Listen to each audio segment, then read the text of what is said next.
Salut Damien, Salut Vivien, merci de m'accueillir dans ton atelier. avec grand plaisir. Pour commencer, donner un peu de contexte, est-ce que tu peux te présenter, nous dire Ouais. en quelques mots d'où tu viens, ce que tu as fait avant, etc. D'accord. Donc je suis Damien Fano, le PDG fondateur de Quarkus. Moi j'ai une formation, on va dire scientifique et ingénieur. Ok. Pourquoi je dis scientifique et ingénieur? J'ai un master de physique et c'est vraiment ce qui moi m'attire à la base.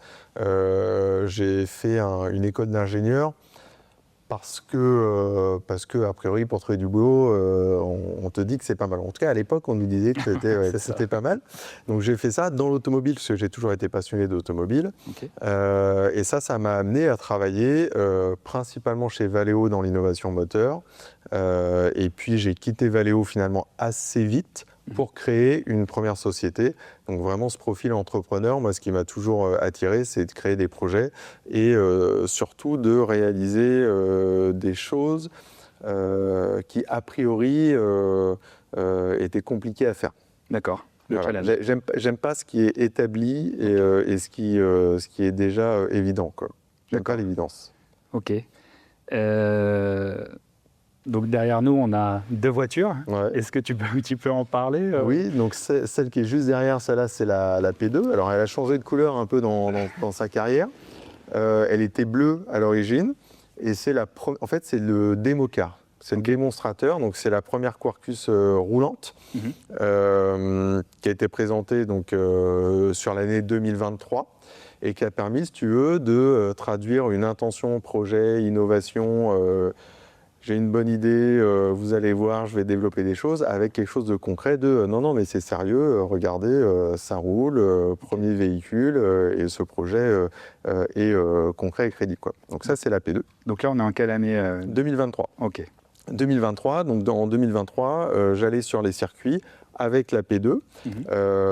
Donc c'est pas une voiture de développement proprement dit, c'est un démonstrateur qui est roulant, mais on le comprend assez simplement quand je donne cette information-là, les trains roulants ne sont pas dimensionnés pour les essais. D'accord. Donc c'est une maquette plus, mais quand même déjà bien avancée, puisque notamment on a la première version du châssis composite en carbone. Donc moi, c'est vraiment un concept car au sens technique du terme. Ça m'a permis de concevoir 90% de la voiture. Voilà. Et ensuite, juste derrière moi, là, on a la P3, la première P3, donc qui, elle, est un concept car encore, mais de développement. Donc avec des trains roulants dimensionnés, avec un certain nombre de capteurs embarqués. Et c'est la première Quarkus qui a roulé en essai, proprement dit, avec un pilote pro, pour commencer à avoir de la data, à faire un peu de chrono et à regarder comment se comporte le châssis, pour commencer, et puis après, l'architecture globale de la voiture. D'accord. Et donc la question qui me vient forcément, donc tu l'as dit, tu étais ingénieur Insta, tu as travaillé chez Valeo, mais pourquoi tu t'es lancé là-dedans en fait? Tu t'es réveillé un matin, tu te dis tiens, si je faisais une voiture, c'est quoi? C'est le challenge? Il manquait ce genre de voiture, c'est un défi, explique-nous. Comment ça t'est venu? Je me suis réveillé un matin, l'histoire commence un peu plus tôt, mais ça ressemble un peu à ça. Ouais. Quand j'avais 5 ans, je pense, à peu près, j'avais déjà ça en tête. D'accord. Donc moi, quand j'avais 5 ans, je pense que j'ai pas été le seul gamin de 5 ans passionné par les bagnoles. Ouais. Mais moi, je me rappelle très bien. Donc j'étais attiré, passionné par les voitures, les bagnoles. À l'époque, c'était la F40, donc je me rappelle très bien. C'est la voiture qui m'a marqué. Et donc je voulais, à ce moment-là, inventer, créer des voitures, créer une marque automobile. Je voulais faire ça et ou être pilote de F1. Ok. Bon, au début, j'ai fait aucun des deux. Ouais. Et puis, donc, j'ai grandi, j'ai fait mes études, j'ai commencé à travailler, comme on l'a dit. Et puis, finalement, quand j'ai vendu ma première boîte, donc fin 2019, on s'est retrouvé en 2020 avec le Covid. Ouais. Donc là, ça a été un peu violent, si tu veux. Je me suis retrouvé de première start-up, beaucoup d'incertitudes, beaucoup de risques. Ouais. L'expérience que j'avais à l'époque. Et d'un coup, du jour au lendemain, quasiment, parce qu'en plus le Covid était quasiment synchronisé avec la vente de la voiture à 2-3 semaines près, enfin la vente de la boîte, je me suis retrouvé à, ok, j'ai fait le job, j'ai plus forcément besoin de travailler, là, façon, il y a le Covid, on est chez nous, on n'a rien à faire, il fait beau. Et là, je t'avoue que ça m'a mis un petit choc quand même. Et je me suis dit, qu'est-ce que je vais faire, tu vois. Et donc, je pense que ça a fait remonter un peu mes rêves de gamin. Je me suis dit, mais en fait, j'ai toujours rêvé faire ça, créer une marque automobile. Si je ne le fais pas maintenant, c'est peu probable qu'il y ait un autre moment dans ma vie qui soit plus adapté que ça pour y aller, quoi. Et donc, je me suis lancé dans l'aventure Quarkus en 2021. D'accord, ok. Donc en fait, c'est ça. J'aime bien faire des réponses d'1 heure pour des questions de 10 secondes, tu vois.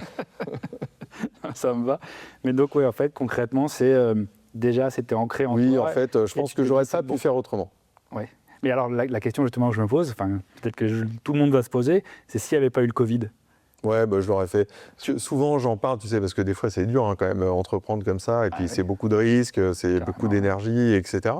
Et puis, j'aurais très bien pu m'abstenir, tu vois. Et ça aurait été peut-être plus simple à certains moments, tu vois. Mais quand j'en parle aux gens qui me connaissent bien, ils disent, mais Damien, de toute façon, tu l'aurais fait. C'était toi, quoi. Voilà, tu l'aurais fait, maintenant, après, tu l'aurais fait. Donc, je pense que c'était inévitable, quoi. D'accord, ok, très bien. Ta baseline, officielle ou pas, c'est né pour la course, homologué pour la route. Combien de temps il t'a fallu justement pour mettre ça en place? Et quand tu choisis un slogan ou une baseline, peu importe comment on l'appelle, ça évite forcément de partir un peu dans tous les sens. Donc est-ce que ça t'a verrouillé justement dans l'évolution ou... Alors, j'ai beaucoup d'éléments de réponse par rapport à ça, parce que ça met en jeu beaucoup de choses en fait. Moi, si tu veux, dans l'aventure Quarkus, parce que c'est ce qui m'intéresse, moi, et c'est ce qui me passionne, c'est l'aventure humaine. Au sens large, le fait de rencontrer des gens, de partager des projets, de construire des choses ensemble. Et dans l'aventure Quarkus, c'est ce que j'ai voulu faire dès le départ. Donc, de ce point de vue-là, je ne me suis pas mis dans une démarche marketing cohérente, structurée, réfléchie, etc. C'est venu après, exactement, parce qu'il faut le faire et qu'à un moment donné, ça fait partie des éléments qui font que tu vas en faire une success story ou pas quand même, tu vois. Sauf si tu as beaucoup de cash à cramer pendant très longtemps, mais c'est rarement le cas. Donc au début, la baseline dont tu as parlé, elle est assez représentative de ce que moi j'avais en tête. D'accord. La baseline aujourd'hui, on l'a travaillée depuis. C'est le Defying Space and Time, qui reprend beaucoup de choses là-dedans, mais pas que. Et on pourra en reparler un peu plus profondément. Mais en tout cas, ce côté track et road, c'est ce que moi j'avais en tête dès le départ. Pourquoi ? Parce que, tu vois, si on revient sur ce qu'on disait tout à l'heure, j'ai toujours rêvé de faire du sport auto, mais je n'ai pas eu l'occasion de le faire. Parce qu'on sait que c'est quand même un sport qui est difficilement accessible, que ce soit en termes de réseau et de coûts. Voilà, pour pratiquer ce sport-là. Même pour commencer sur du kart, c'était compliqué, tu vois. Donc ça, je l'ai un peu laissé de côté. Mais quand j'ai vendu ma boîte et que j'ai grandi un petit peu, je me suis dit, c'est ça que j'ai envie de faire. J'ai envie de venir sur le sport auto que je ne connaissais pas encore. Et donc, c'est pour ça que tu as vu la belle Lotus Cup en arrivant. C'est ma voiture, c'est la voiture que j'ai achetée pour commencer l'aventure Quarkus et pour faire ce lien avec le sport auto. Et donc pour moi, en fait, je me suis d'abord rapproché du sport auto en commençant à aller piloter et à découvrir le monde du track day. Je savais que je voulais créer un constructeur auto, mais je ne savais pas encore quelle voiture. Tu vois, je n'y avais pas réfléchi avant. Et c'est en étant présent sur les track days et en rencontrant ce monde-là que là, je me suis dit, mais oui, en fait, ce que je veux faire et ce que je vais faire, c'est la voiture idéale pour les gentleman drivers, pour ces passionnés de sport auto qui se retrouvent sur les circuits, qui ont envie de vivre cette aventure-là aujourd'hui, dans un contexte particulier, parce qu'aujourd'hui, quand tu aimes la bagnole, tu te fais taper dessus. Quand tu achètes une voiture, on te met 80 000 balles de malus. Dès que tu roules 7 km/h au-dessus, on t'envoie une contravention et on te dit que c'est pas bien. Enfin, tu vois, tu as des zones aujourd'hui, c'est encore un autre sujet, les zones à 30 km/h, il faut arrêter de délirer. 30 km/h, c'est aberrant. Personne ne peut respecter 30 km/h. C'est comme... j'ai pas de métaphore, j'aime bien les métaphores qui me viennent directement là, mais c'est de la torture à un moment. Et après, tu dis, c'est pas bien, t'as dépassé. Oui, mais... Qu'il le fait pas. Un petit peu, quoi. Qu'il le fait Bref. Pas. Et donc, cette logique de faire la voiture qui nous rapproche de ce qui nous passionne réellement, c'est-à-dire l'origine du sport auto, de cette passion-là, de la liberté associée à l'automobile. C'est ça, et pour moi c'est devenu une évidence, c'est ça que je voulais faire. Et quand tu regardes l'héritage de cette culture-là, le sport automobile, et notamment en France, à Paris, et jusqu'au Mans, parce que si tu fais ce parcours-là de Paris au Mans, eh ben, tu as quand même une bonne partie de l'histoire automobile et du sport auto. Ça passe par là. C'est-à-dire que quand on a créé l'automobile, l'homme est toujours comme ça. Dans tout ce qu'il fait, il essaie déjà de se dépasser. Il faut qu'il cherche à aller plus loin que quelque chose. Plus loin que ce qu'il voit à l'horizon, plus loin que ce qu'il était capable de faire jusqu'à maintenant. C'est rare que l'être humain progresse en répondant à une question comment dire, de confort, en fait. C'est pas vrai. On ne progresse pas dans le confort, on progresse dans des choses qui nous paraissent à la base impossibles. Tu vois. Et l'automobile a grandi comme ça, est né comme ça. Les mecs, quand ils ont fait les premières autos, c'était pas pour aller chercher le pain, c'est pas vrai. Ils voyaient pas l'intérêt d'aller chercher le pain en bagnole. Ça se faisait très bien à pied ou à cheval ou en vélo. Par contre, créer l'automobile pour aller là où ils n'étaient pas capables d'aller hier, de faire 100 bornes dans la journée, et très vite derrière, d'y aller plus vite que son pote et de faire la course, c'est ça qui a animé le progrès et qui a fait que l'automobile s'est développée. Et donc pour moi, tu as vu quand je te dis 1 heure de réponse pour 10 secondes de questions, ça me va. Voilà. Donc n'hésite pas après à me couper. T'inquiète pas. Et donc on est complètement là-dedans. Né pour la course, homologué pour la route, ça reprend ça. Ça reprend notre héritage. Pourquoi on crée des nouvelles choses, pourquoi on se dépasse. Et avec l'aspect de liberté, quand même, l'homologation pour la route, il y a cette notion de liberté qui, pour moi, est hyper importante. Ok, très clair. Il y a une question que j'ai oublié de te poser quand même. Quarkus, le nom, il vient d'où? Pourquoi Donc, quarkus, ça vient du quark, qui est une particule élémentaire de la matière. Tu remets ta casquette d'ingénieur physique. Donc, j'ai tendance à dire qu'on a à peu près tous le même niveau en physique nucléaire. Ouais. On sait que la matière est composée d'atomes. Ouais. On a un modèle de l'atome qui est ce qu'il est, mais qui nous permet de se comprendre à peu près. C'est-à-dire qu'on a un noyau. L'atome, c'est un noyau et un nuage d'électrons. La masse est contenue dans le noyau. Tu vois, tout ça, ça paraît un peu technique, mais en fait, on sait tous ça. On a appris un peu à l'école. Et si tu regardes ce qu'il y a dans le noyau, il y a des protons et des neutrons. Et si tu essayes de casser un proton ou un neutron, de comprendre de quoi il est fait d'un assemblage de quarks. D'accord. Et donc finalement, tu vois, c'est vraiment le fait de remonter au fondement de la physique et de la matière. Et finalement, quand tu regardes ce qu'il y a autour de nous, tout est un assemblage de quarks. Et c'est ça la philosophie de Quarkus, et qui prend le contre-pied de ce qu'on fait aujourd'hui avec des supercars, c'est-à-dire de dire on considère que tout ce qu'on a fait c'est bien, donc on va rajouter des briques. Donc au début ça faisait 1 tonne, 1 tonne 5, 2 tonnes, on ne s'arrête pas, 2 tonnes 5, il n'y a aucun problème. Ah ouais mais c'est lourd, c'est pas grave, on va mettre 1000 chevaux, 2000 chevaux. Ah oui mais on n'a pas dit que l'énergie quand même c'était une question, et ouais non mais c'est pas grave, on met ça en électrique donc on ne voit pas d'où vient l'énergie. Et ça pour moi c'est en plus quand tu as 1000 chevaux sous les roues, c'est impossible de piloter une bagnole qui fait 1000 chevaux, c'est pas vrai. À part en t'appelant Prost, Senna, etc. Et encore, même eux, je peux te dire qu'ils transpiraient. Et donc on met de l'électronique.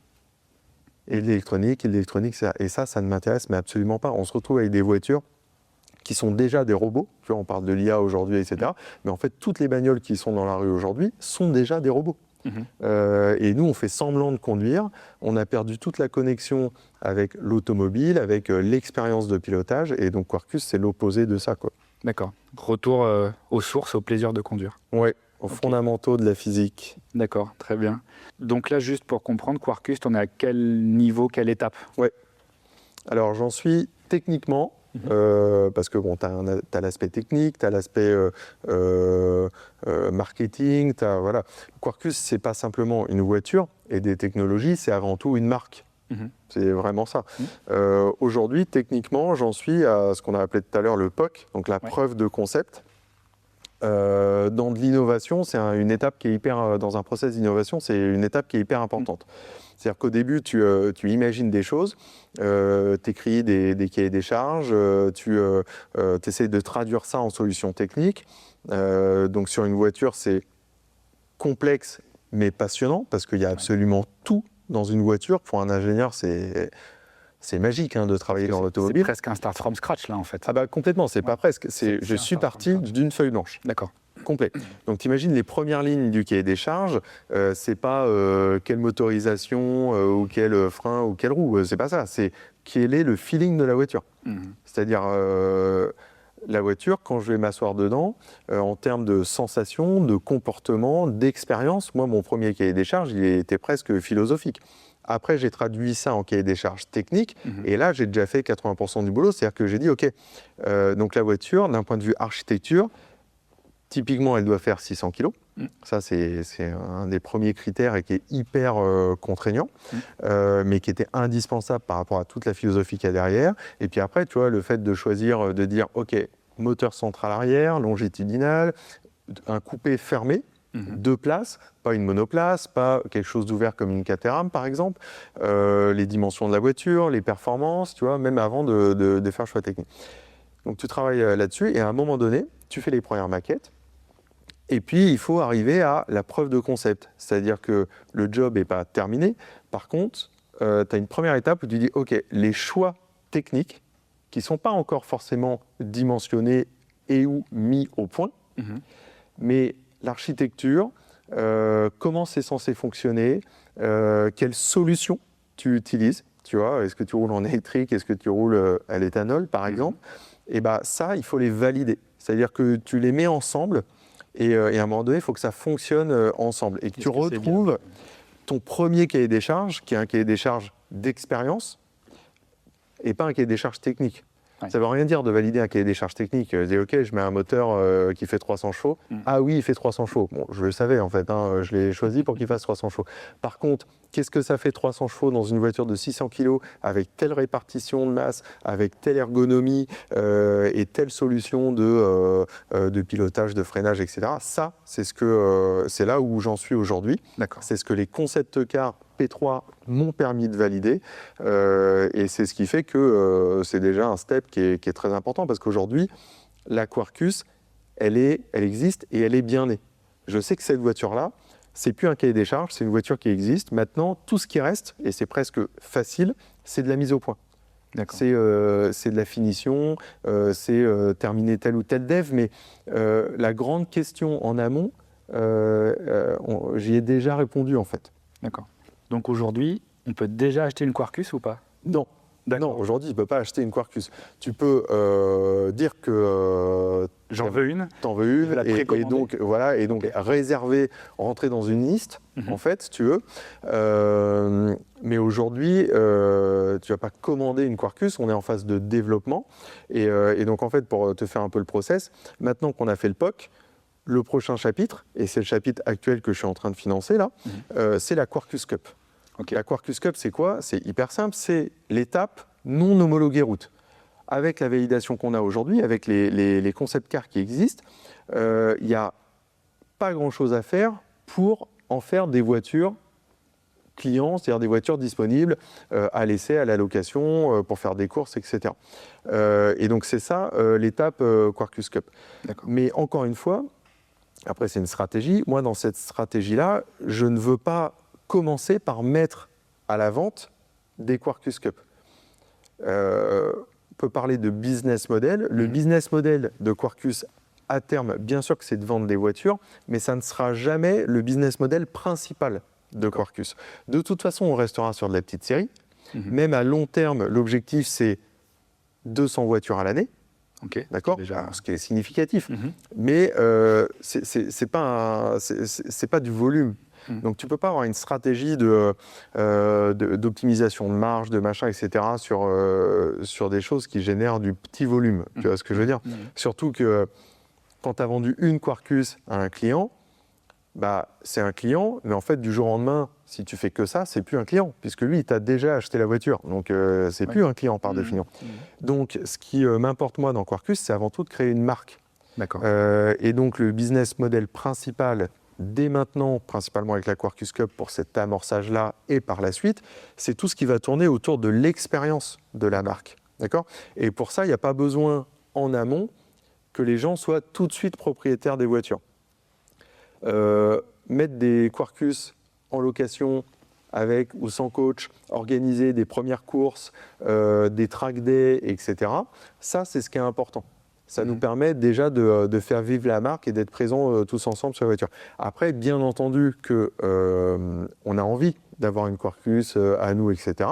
Et ça, c'est prévu. Et il y a une partie des clients investisseurs dans l'aventure Quarkus aujourd'hui qui se sont positionnés là-dessus. Ils ont dit, moi, je participe à l'aventure, je suis là, je veux vivre cette expérience-là. Et puis, quand on lancera la production des premières voitures de série, je ne veux pas me pointer à ce moment-là et qu'on me dise va falloir attendre 2 ans. Donc je réserve ma place et quand on en sera là, moi je sais que j'aurai une des premières. D'accord. Voilà. Et alors justement, le profil de ces personnes-là, c'est quoi ? Parce que là, tu disais c'est des investisseurs, mais est-ce que moi, en tant que pilote passionné, je peux être un early adopter et te dire, voilà, je veux précommander, c'est possible ? Bien sûr. D'accord, ok. Bien sûr, bien sûr. Oui. Alors après, on pourrait parler exactement des montants et tout, mais ça va faire un peu commercial. Globalement, c'est pour ça que j'appelle ça des clients investisseurs. Aujourd'hui, dans Quarkus, tu n'as pas sur ce premier chapitre qu'on a financé, parce que si on a pu faire ça, si on a pu faire arriver au POC, c'est parce qu'on a ces clients investisseurs qui ont porté l'aventure avec moi. Et ce ne sont pas des investisseurs, on va dire, de métier. Ce ne sont pas des fonds d'investissement. Ce ne sont pas des gens qui veulent juste investir pour récupérer derrière. Ce sont des passionnés privés. Et donc, ils ont investi à leur hauteur. Et globalement, tu vois, sans trahir de secret, les plus petits investisseurs, c'est 50 000 € à peu près dans l'aventure. Et après, tu en as qui ont mis beaucoup plus. Mais ça reste de l'ordre de, ce qui est déjà très significatif, plusieurs centaines de KE pour les plus gros investisseurs Quarkus aujourd'hui. Quand tu sais que la voiture sera positionnée, la voiture de série route, autour des 300 000. D'accord. Tu vois ? Donc finalement, quand tu regardes, c'est l'ordre de grandeur. Les investissements qu'on a eu aujourd'hui en privé à chaque fois, c'est l'ordre de grandeur de la voiture, en sachant que la voiture Quarkus Cup, donc version uniquement track, 150 000, donc moitié prix. Voilà. Donc on est dans des ordres de grandeur comme ça. Ok, et donc aujourd'hui, déjà, est-ce que tu cherches encore des investisseurs ? Oui, bien sûr, pour financer le deuxième chapitre. S'il y a des gens qui regardent et qui veulent investir. Mais bien sûr. Si tu veux une start-up, et c'est pour ça que tout ça c'est passionnant, mais il y a énormément de sujets. Moi, ce qui me passionne quand même le plus, c'est la technique, c'est la marque, parce que c'est tout ce qu'on peut en... Merde, je te fais bouger le micro. C'est tout ce qu'on peut en faire à partir du moment où tu as une marque, c'est ce qui rassemble les gens. C'est ce qui fait qu'on est autour d'une aventure commune et que tu crées quelque chose qui persiste. Donc ça, c'est hyper important, de ne pas faire juste un outil techno, mais de créer vraiment une marque, parce qu'une fois que tu as la marque, derrière, entre guillemets, on peut faire de la techno, on en fera, la voiture, elle va évoluer, etc. Mais donc, pour répondre à ta question, premier chapitre, on est arrivé au POC avec des premiers investisseurs. Et on continue l'histoire. Donc, deuxième chapitre, la Quarkus Cup. Alors forcément, c'est pas le même risque. Les gens qui sont rentrés tout au début, t'imagines, les premiers investisseurs, ils sont rentrés, je t'ai montré la première maquette tout à l'heure, à ce moment-là. D'accord. C'est pareil pour toi et pour eux, quoi. Ils sont arrivés pour vivre ça et partager ce défi avec moi au tout début, quoi. Donc, eux, forcément, ils ont pris plus de risques que ceux qui sont rentrés après et que ceux qui rentrent aujourd'hui. Mais il y a encore beaucoup de choses à vivre dans cette aventure-là. Et je pense que même si on se revoit et qu'on refait un poste dans 10 ou 15 ans, il y aura encore plein de choses à vivre. Tu vois. Donc pour ce deuxième chapitre-là, en effet, et c'est ce que je fais en ce moment, je cherche des investisseurs pour boucler ce tour de table, comme on dit, pour amorcer la Quarkus Cup. Donc de manière très très concrète, fabriquer les 10 premières Quarkus Cup et pouvoir commencer à aller sur les circuits en mode location de voiture, découverte de la voiture, promotion, etc. D'accord. Et alors, première course. Pardon. Et alors justement, le fait d'avoir un produit made in France, parce qu'on est au Muro, voilà, est-ce que c'est un différenciateur justement quand tu vas voir un investisseur ou un fan ou quelqu'un qui est vraiment intéressé, parce qu'on sait, la plupart ils se font en Italie ou dans d'autres pays. Est-ce que c'est un différenciateur, alors peut-être plus d'un point de vue marketing pour le coup ou pas ? Oui, alors après, moi je ne suis pas expert marketing, tu vois, mais ce qui est certain, c'est que la marque France pour le sport auto et en tant que constructeur automobile, c'est forcément un atout. Tu vois, en tout cas, c'est pas quelque chose de contraignant parce qu'on a une histoire automobile. Et donc ça, c'est pas le job que moi j'ai fait, c'est le job que les gars ont fait avant moi, que ça soit Bugatti, tu vois, si on remonte loin, du Alpine ou d'autres. On a eu des marques, on a eu beaucoup de marques françaises, mais on a eu quelques marques françaises dans le sport auto et qu'on a toujours aujourd'hui. Et ça parle parce que on a cet héritage aujourd'hui, et bien sûr qu'on a tous envie de vivre ça. C'est-à-dire que quand aujourd'hui on parle avec des anciens qui nous racontent comment ils ont développé telle ou telle marque dans le sport auto, une marque française à l'époque, et on se dit, bah attends, on peut faire ça aujourd'hui, en fait, on peut vivre cette histoire aujourd'hui. Ça, c'est un point qui est déterminant. Mais après, moi, je suis en France, tu vois. Je dis ça, mais je connais beaucoup moins l'histoire automobile italienne. On connaît quand même une partie, tous. Ça doit certainement emporter les choses aussi, tu vois. Mais c'était une décision justement de faire du franco-français. Ah oui, alors ça, par contre, voilà, si on prend la question dans ce sens-là, je ne sais pas si je devrais répondre comme ça directement, mais c'est pas du chauvinisme, mais bah si, si, moi, tu vois, j'avais envie de te dire, en fait, moi, je suis patriote. D'accord. Ça paraît con, mais c'est une réalité. C'est-à-dire que je suis curieux de tout. Et j'ai une vision qui est extrêmement globale, même pour les grands projets. Tu vois, on reparle beaucoup de la Lune, etc. Tout ça, c'est important pour l'humanité au sens large. Mais je pense que respecter l'humanité et construire quelque chose de cohérent tous ensemble, ça commence par être fier de ce qu'on fait, nous. Tu sais, on dit balayer devant sa porte. C'est un petit peu ça quand même. Et alors là, bah, c'est l'expérience, la malheureuse expérience. Mais quand tu es passionné d'automobile et que tu vis aujourd'hui en France, tu as un peu envie de gueuler quand même, tu vois, parce qu'on a juste flingué notre industrie. On était leader dans plein de domaines, on avait vraiment un actif fort et qu'on n'a pas construit en 10 ans. Et donc ça, tu vois... tu as envie de le faire perdurer à ta façon ? Ouais, mais en fait, pour moi, c'est juste une évidence. C'est pas une question de facilité, de machin, etc. Donc, tu as la France et tu as l'Europe. Voilà, faut pas être non plus être... mais entre faire valoir nos compétences en local, consolider une économie qui nous fait réellement vivre tous les jours, qui donne du boulot aux gens que je connais, etc. Bah oui, enfin moi ça me paraît juste évident en fait, tu vois. Et alors, et ça c'est, mais faudrait qu'on, là on s'éloignerait même de l'aventure Quarkus ou quoi que ce soit, c'est beaucoup plus personnel, mais je pense que c'est peut-être un aspect qu'on peut avoir en commun avec certains entrepreneurs. Donc là, on est vraiment sur le côté humain et l'entrepreneuriat. Moi, je ne fais pas ça parce que c'est facile. Tu vois ce que je veux dire ? Si j'étais juste businessman et que je voulais faire un truc pour gagner de l'argent, mais jamais j'aurais fait ça. C'est pas le sujet, en fait. Donc, je ne fais pas ça parce que c'est facile. Je fais ça peut-être même parce que c'est difficile et on en parlait au départ, parce que c'est quelque chose qui était derrière l'horizon et qu'à un moment donné, moi, ce qui me fait me lever le matin et qui me donne de l'énergie, c'est de relever des défis qui sont complexes. Parce que la satisfaction derrière n'est pas du tout la même. Je m'en fous de faire un truc qui est évident. Voilà. Et donc, oui, c'est pas un réflexe de dire je vais faire une marque automobile en faisant bosser la France et l'Europe, mais en fait, jamais j'aurais imaginé faire autrement. D'accord. Et alors, si on parle du segment track day road légal, tu as des concurrents, alors je ne sais pas si c'est des concurrents, mais Dankervort, KTM et compagnie. Comment tu te situes, toi, justement, par rapport à eux ? Ouais. Je sais ce que tu vas me dire sur la première marque que j'ai citée, tu peux le dire, il n'y a pas de souci. Oui, non, parce que moi, je veux dire que du bien de tout le monde. Pourquoi ? Parce que c'est important. On est tous passionnés par la même chose. Et je veux dire, il y a largement de la place pour tout le monde, c'est pas le sujet, tu vois. On n'est pas c'est pas vrai, on n'est pas dans un domaine concurrentiel, c'est pas vrai. D'ailleurs, quand tu prends un passionné de sport auto, il n'a pas qu'une marque dans son garage.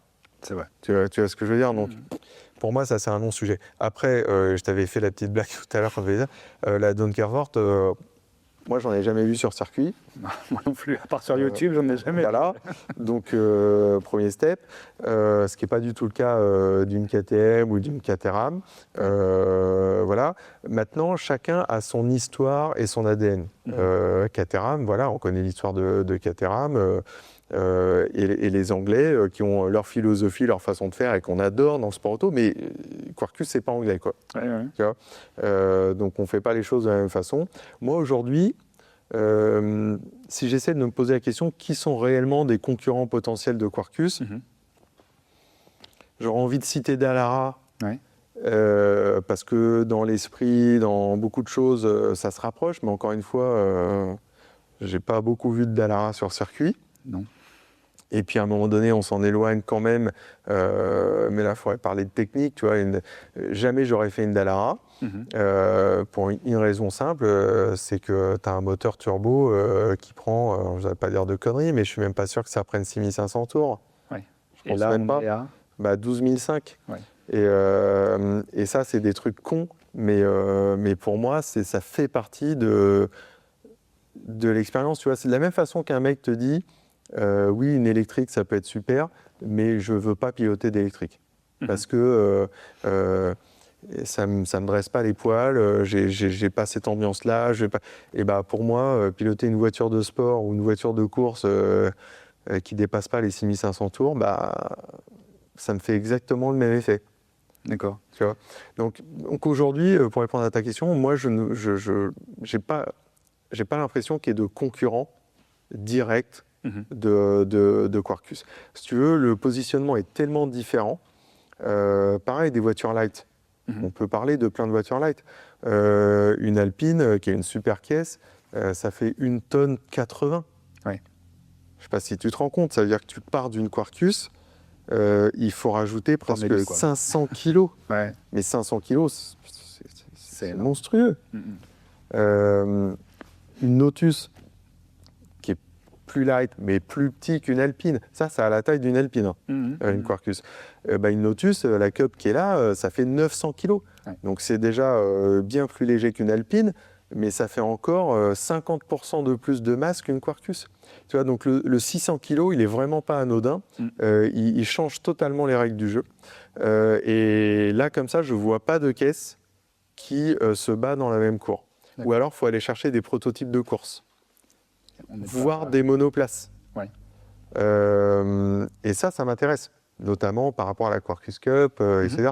Et donc là, une bagnole que moi j'adore, qui est la Nova NP02, ça c'est une bagnole extraordinaire, et elle m'intéresse cette caisse.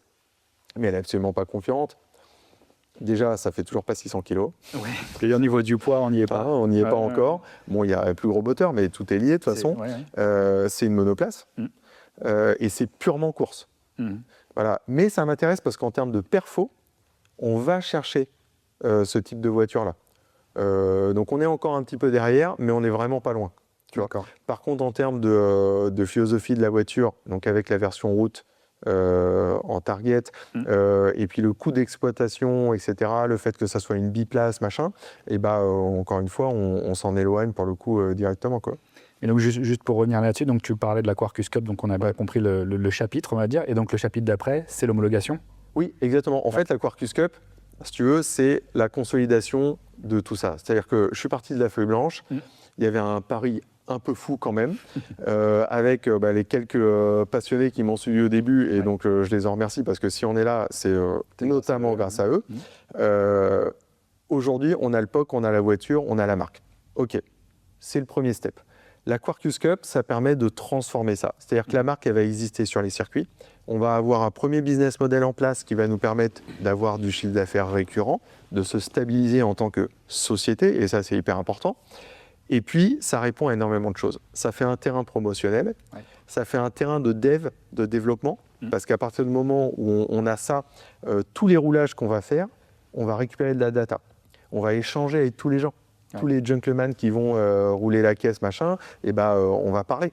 Donc on va avoir tout ce retour-là, toute cette data, pardon. Et donc ça va faire un terrain de développement pour finaliser la voiture, le développement de la caisse, qui est hyper intéressant.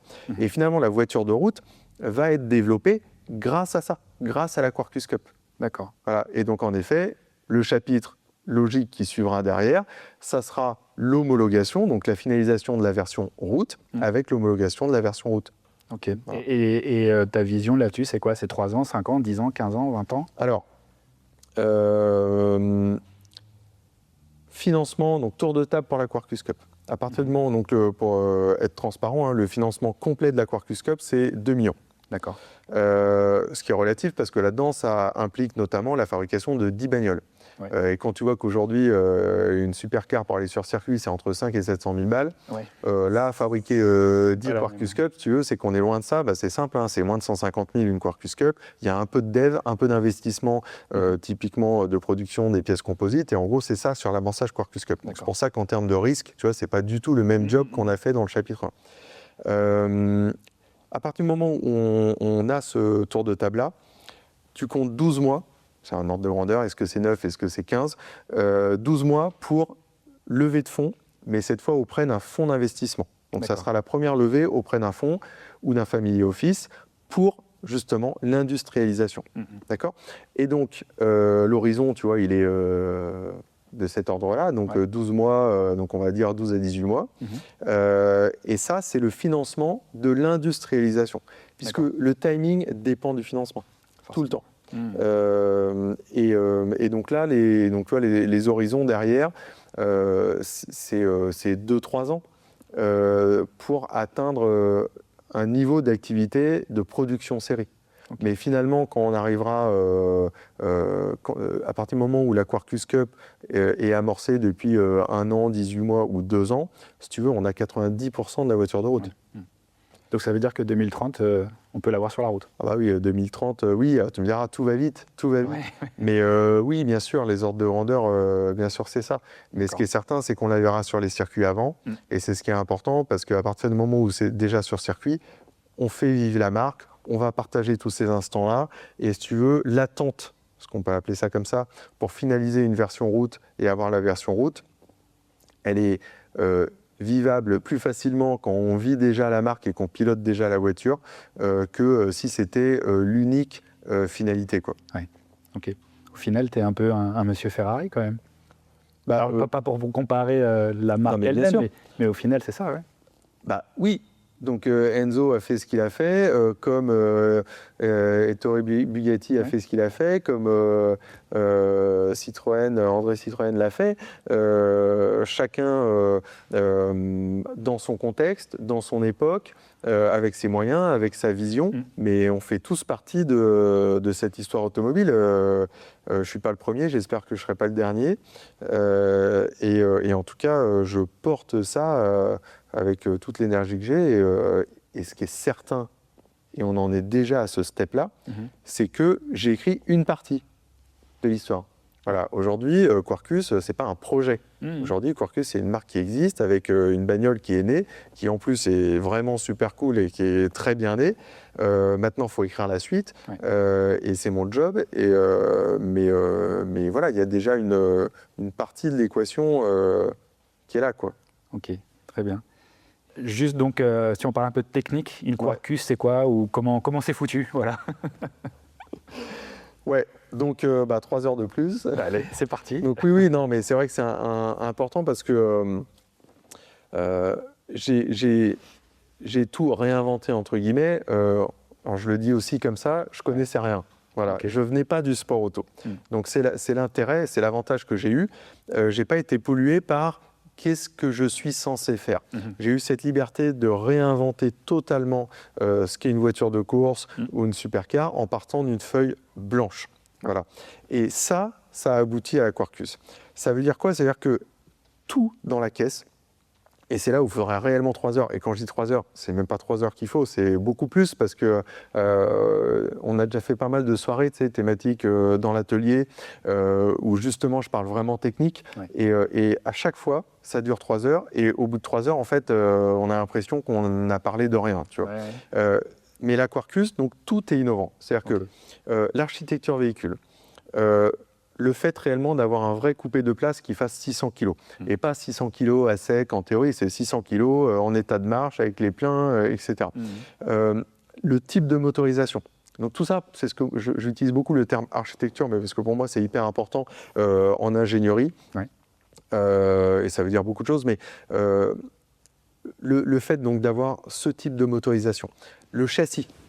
Ouais. Donc il y a un châssis carbone, on va dire composite, mais qui n'a rien à voir avec une monocoque carbone comme on fait aujourd'hui et ce que tout le monde fait, parce que c'est vrai que c'est super une monocoque carbone, mais ça ne répond pas aux besoins du cahier des charges Quarkus, et ça m'a amené à faire un châssis qui n'a strictement rien à voir, mais qui est vraiment des résultats qui apportent des choses totalement nouvelles. Les trains roulants, mais et moi je suis le premier impatient de rouler dans les premières Quarkus Cup, parce que les premières Quarkus Cup auront l'intégralité des technos des trains roulants, Quarkus embarqués. Et là, on est sur réellement une révolution. C'est-à-dire que c'est des trains roulants qui n'ont rien à voir avec ce qui se fait aujourd'hui dans le sport auto. Et en termes de performance, d'expérience de pilotage, mais ça change tout. Enfin voilà, donc il y a énormément de choses, tu veux, dans la caisse. C'est pour ça que c'est quand même dingue aujourd'hui d'avoir un concept car qui soit aussi bien né et qui soit validé à ce point-là. On ne se rend pas compte en fait. Ouais. Le mec qui invente un nouveau système de freinage, ok, il va inventer son truc, il va le dimensionner, il va le tester, ah ça marche, pas aussi bien, deuxième version, ah ça y est, ça marche, ok. Mais c'est pas ça là, dans la Quarkus. Le châssis, les trains roulants, l'architecture moteur, l'architecture, l'ergonomie globale de la caisse, la répartition de la masse, tout est spécifique à la Quarkus. D'accord. Et le fait que ça marche, que chaque élément soit validé à 90%, et qu'en plus ça marche ensemble, je pense qu'il y a un peu, il y a un peu de bol là-dedans quand même. Tu vois non mais il faut être cohérent, faut être réaliste. Il y a plein de mecs qui ont eu des super idées, qui ont fait des super trucs et qui ont vraiment galéré avant d'aboutir à un truc qui marche vraiment, tu vois ce que je veux dire. Donc faire une super car en mettant tout à la poubelle, en repartant d'une feuille blanche et que l'ensemble marche aussi bien comme ça, il y a un peu de chance quand même, je pense. On est à 600 kg, 300 chevaux, on a un moteur qui fait 1 litre de cylindrée. 1 litre. Et ça, moi, ça me plairait. Je ne sais pas si ça fait partie des trucs qui t'intéresseraient de faire, mais faire des postes techniques. Tu sais, on parlait de vulgarisation, machin, etc.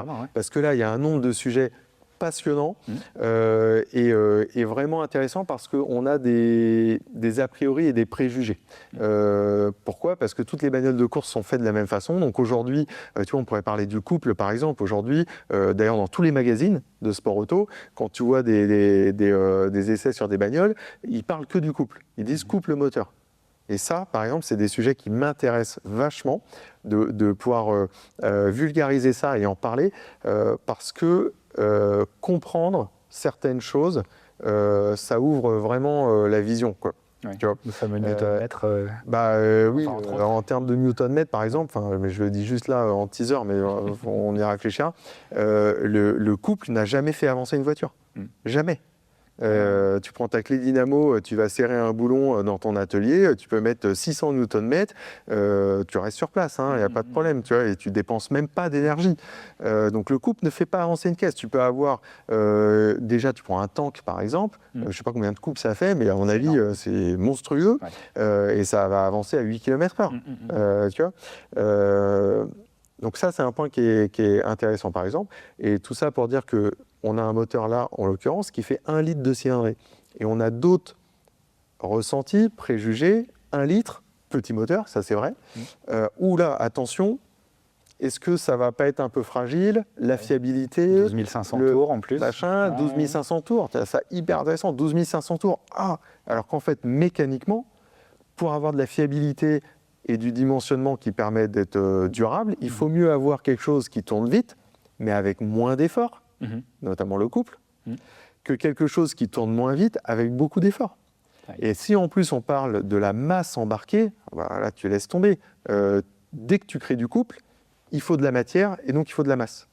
Par contre, créer de la puissance avec de la vitesse de rotation, ça te permet diminuer le dimensionnement des éléments mécaniques, des arbres, etc., d'être moins contraint en effort, donc en couple, etc.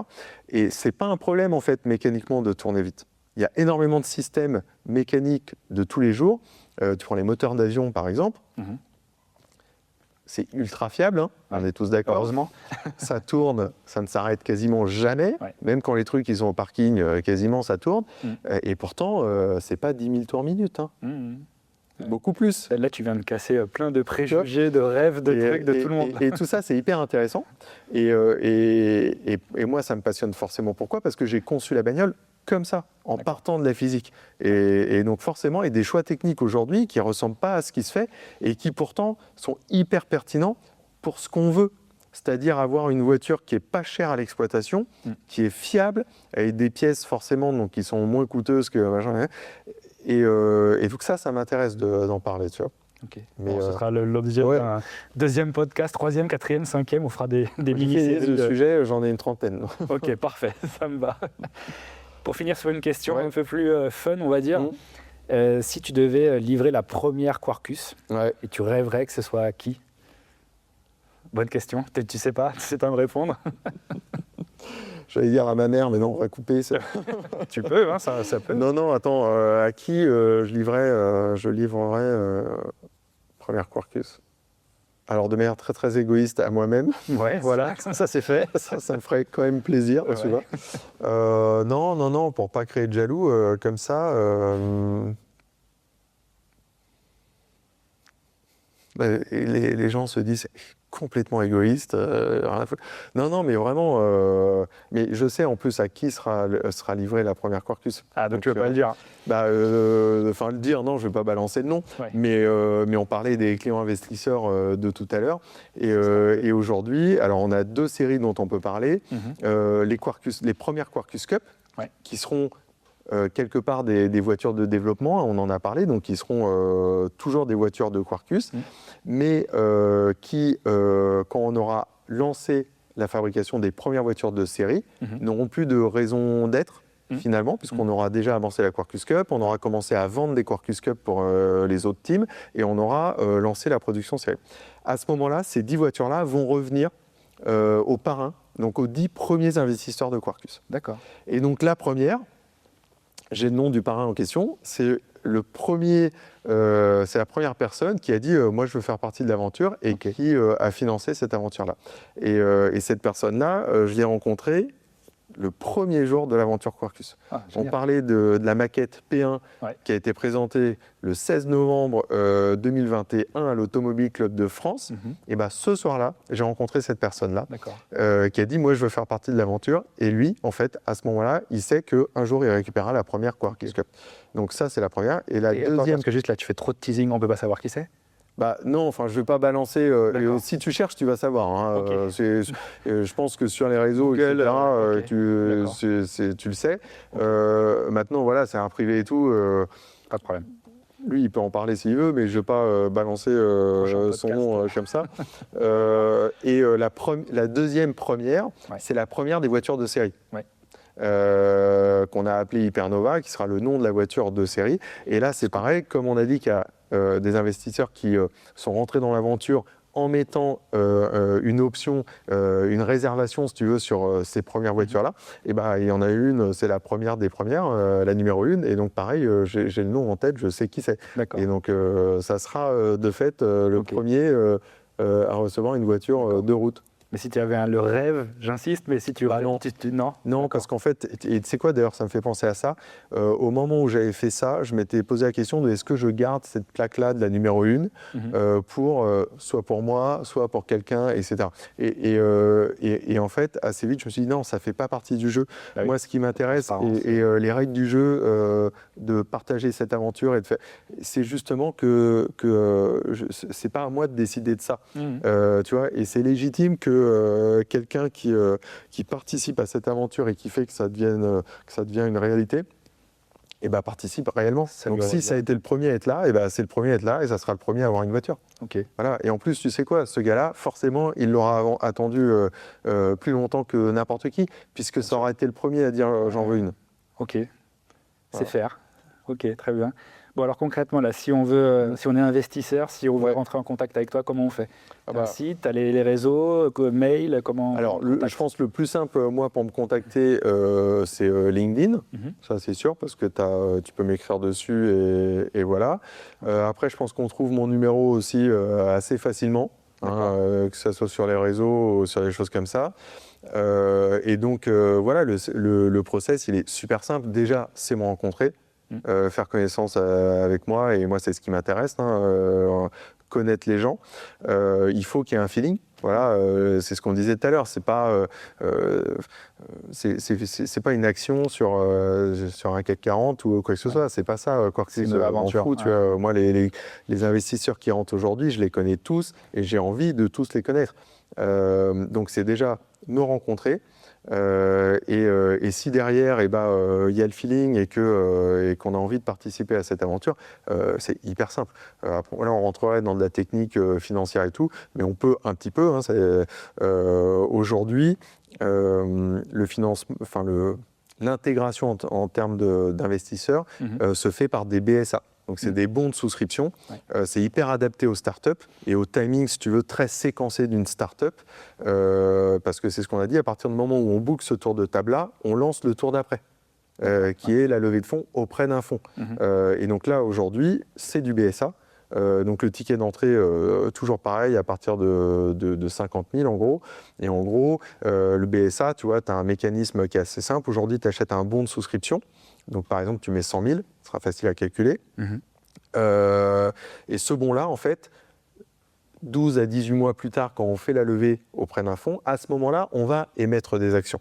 On va émettre des actions, il y aura une valorisation qu'on aura pu faire grâce à l'amorçage de la Quarkus Cup et donc aux gens qui rentrent aujourd'hui. Et donc, on va valoriser une action à ce moment-là. On aura la valeur d'une action. D'accord ? À partir du moment où on a la valeur d'une action, l'investisseur qui a son bon de souscription avec lui, il peut dire « Ok, j'exerce ce bon-là, donc je l'échange contre des actions. Et là, lui, il va bénéficier du fait qu'il ait pris plus de risques que les autres, il est rentré 1 an avant. Et donc, au lieu d'avoir un nombre d'actions correspondant aux 100 000 € qu'il a mis, il va avoir ce qu'on appelle une décote et il va avoir plus d'actions que ce qu'il a mis. Alors, je ne vais pas te donner de faux chiffres, mais les chiffres sont définis. Si tu prends un bon de 50 000, tu as une certaine décote. 100 000, tu as une décote plus importante. 150 et 200, tu as une décote plus importante. Et j'ai le chiffre en tête. Si tu prends un BSA de 200 000 €, tu as une décote de 70%. 70%, ça veut dire quoi ? C'est simple, ça veut dire que quand tu vas l'exercer 12 à 18 mois plus tard, tu vas avoir 3,3 fois plus d'actions que la valeur de ton bon d'origine. Et c'est là où tu fais ton ROI, ton levier, etc. Ok, clair. Bon, donc là, c'est de l'ingénierie financière, ça peut être un peu technique, mais c'est adapté à ces phases de financement step by step d'une start-up, quoi. Et ça permet à des privés, parce que tu vois, entre 50 et 200, un fonds ne mettrait jamais ça, enfin, ça n'a pas de sens. Un privé, et surtout dans la sphère des gentleman drivers, c'est cohérent, si tu veux, au type d'investissement qu'ils peuvent réaliser. Et ça permet de rentrer, déjà, de rentrer dans l'aventure, mais concrètement de devenir actionnaire aussi de la marque. Et dernière question, on te voit où là prochainement, sur quel circuit, quel événement Là, on est presque fin mai. Donc il y a beaucoup de choses, qui se passent. Là directement, semaine prochaine, c'est Sport et Collection. J'y serai pas avec des voitures cette année, mais j'y serai personnellement pendant les 4 jours. Et donc je serai disponible. J'irai voir déjà les gens que je connais, etc. Mais donc je serai à Sport et Collection. Et puis par contre après, on a le Genève Supercar Show où là j'expose une voiture. Donc ça, si je dis pas de bêtises, c'est le 14 juin, mais c'est sur plusieurs jours, donc c'est mi-juin. Et puis juste après, le Lux Tour, donc le 20 juin, au Luxembourg, pareil, au casino, avec une voiture exposée. Et donc ça, c'est des endroits où je vais spécifiquement là-bas pour rencontrer les gens, pour parler des opportunités d'investissement et de rejoindre l'aventure Quarkus et d'être actionnaire de Quarkus. Ok, bon, écoute. À bientôt alors, on se voit là-bas alors. Ça marche. Bon, merci en tout cas pour nous avoir partagé ta belle aventure. Et puis on espère en voir partout sur les circuits et sur la route aussi. C'est le job, Bon. Merci. Merci à toi, Philippe.